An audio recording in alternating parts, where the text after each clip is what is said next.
Guess who we haven't seen in a couple weeks? It's been a while. This guy here, Stephen J. Westman, the Curious Townie. I am back. With Local IQ. Good to see you. Good to see you as well. Everything well? Everything is great. Yeah.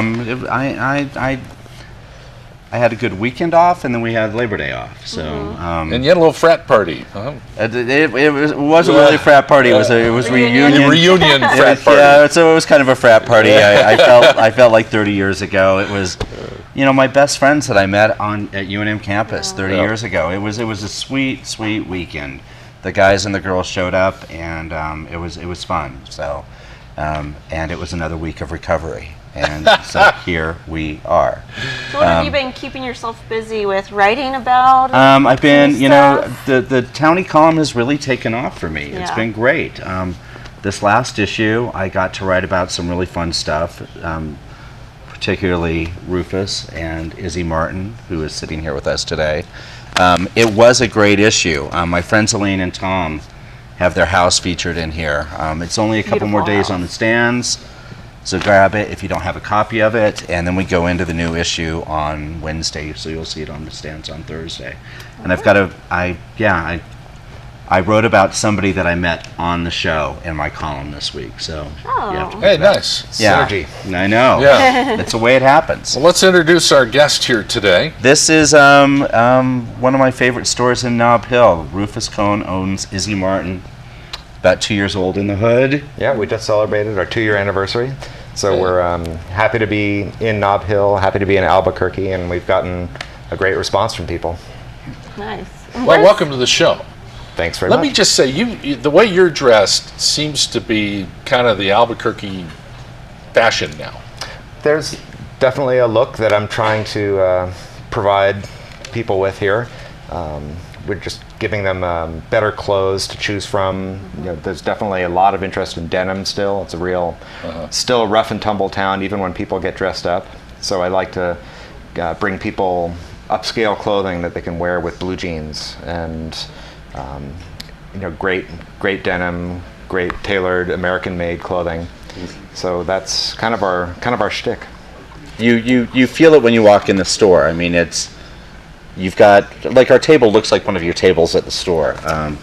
Beautiful jeans. I'm a sock boy. You saw me at Shaken Not Stirred in the Giancarlo. I kind of like to throw the jeans with a vintage tuxedo jacket and a graphic tee. Yeah, so his graphic tee is from the store. Yeah, this is one of our collections. It's actually a local designer, so we're trying to bring anybody from Albuquerque who's doing good work into the store. And this is nice. Artist Maud Andrade, who's a great painter and a great fabric and clothing designer too. Really fun stuff. Really, really fun stuff. Yeah, she also did this great rain cloud monsoon T-shirt, which has just been a huge hit. That's fun. Yeah, so little things like that are just... It was a flip of the coin which one I was going to wear today. You guys have some very colorful socks here too. Yeah, and Stephen definitely wanted to talk socks at some point, and that's been like a big trend with men lately. Is like really the more colorful, like the more trendier. In the beginning of what I wrote about Rufus, I had been, and I noticed socks. I think socks and ties, pocket squares are kind of the ribbon on the present of the clothing you're going to walk out the door with. Right.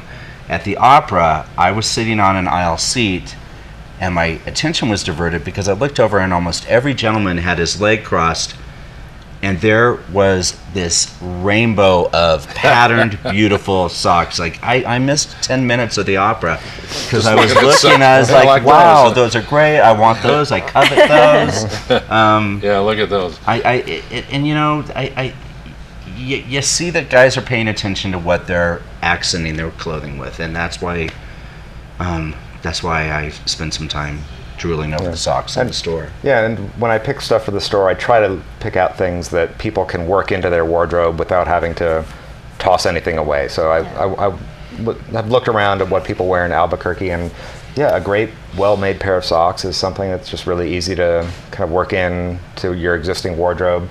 We tried to pick fabrics and cuts of things that are kind of easy to just throw into the mix, and we're not about trying to get anybody to change how they dress or change their attitude about clothing, but just maybe bring in some really well-made pieces. We really focus on American-made. All these shoes that we have here on the table are made in the U.S. Some of our sock lines are American made. We also bring in things from Italy, and of course some things from China too. But Sure. but having some better options for people who want to take it up a notch. So how do you describe the style? You touched on it a minute ago. I just want you to elaborate it. Yeah, put it into words. Yeah, it's Yeah. a little scary, but That's hard, I know. Yeah, but it's it's definitely. I feel like New Mexico men have great instincts about clothing, just naturally, and it's a very earthy kind of vibe. A lot of earth tones, sky colors. So just the classic blues and browns. So it's a very earthy but kind of elegant kind of store, I think. So we're trying to take that aesthetic and just make it a little more tailored, a little better fabric. So I'd say that's the style that we're kind of, if we're a proponent of anything, it would be that. I honestly think we haven't seen a shop like yours for men in this town in quite a while. Yeah. I can't think of any other place for men. Yeah, I mean, there are some great options. I love some of our colleagues in town who are locally owned Right. clothing vendors who have some beautiful stuff. But yeah, I saw some national trends that were really, I thought, would work well here, and even international trends. Like, for whatever reason, Japanese guys just love the Southwest look, and of course, it has nothing to do with the actual Southwest look.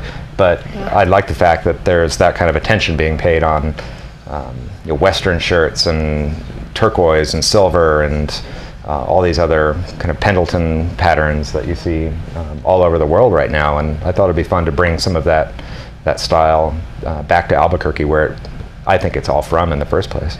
So I'm real curious, how many women shop for men in your store? It's always a big factor, but it is a very men-centric kind of environment. So our best moments are when a couple comes in, actually, and it's fun for them to maybe shop together. Women make much better salespeople than I ever will for their boyfriends and husbands. And Yeah, they have a look in mind for him, and there's a little bit of a makeover, but it's, especially if everyone's right there on the spot, it's harder when someone's just shopping for somebody who's not there, getting the fit right, because our clothing has a more specific fit. It's not a universal one-size-fit-all clothing style. So I love it when a couple comes in, maybe one of them just moved here, or one of them just got a job. There's a moment of transformation, and it's just great. We can get guys a new look, and everybody's happy. Yeah, and that's one of the things, I hear a lot about women's trends, and I don't hear a lot about guys' trends. So is there anything for guys to look out for this fall? Well, Stephen and I were talking about that in back before the show, that there's two different levels or many different levels of style for guys. There's like the latest color of pants. Like last year, everybody was wearing red pants.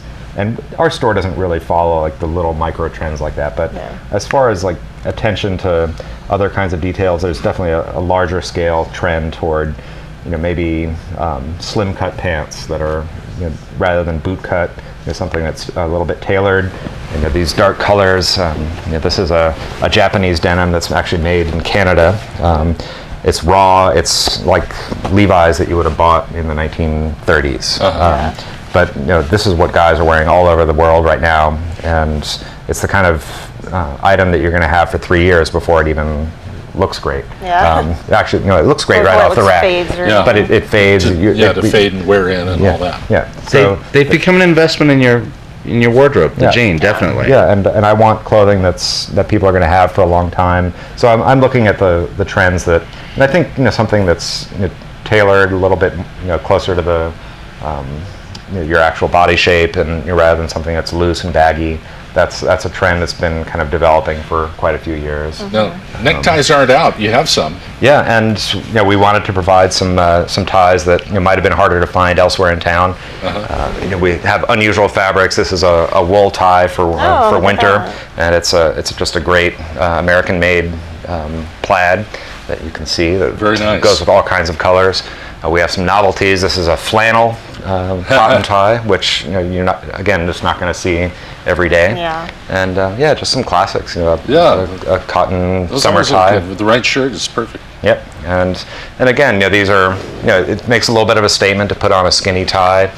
In this town, there's not many occasions that you really need a tie for, but Yeah. No. but it's a lot easier when you've got a subtle fabric like that. A cotton tie looks great with blue jeans, and again, I think that's something that a lot of guys can kind of mix in.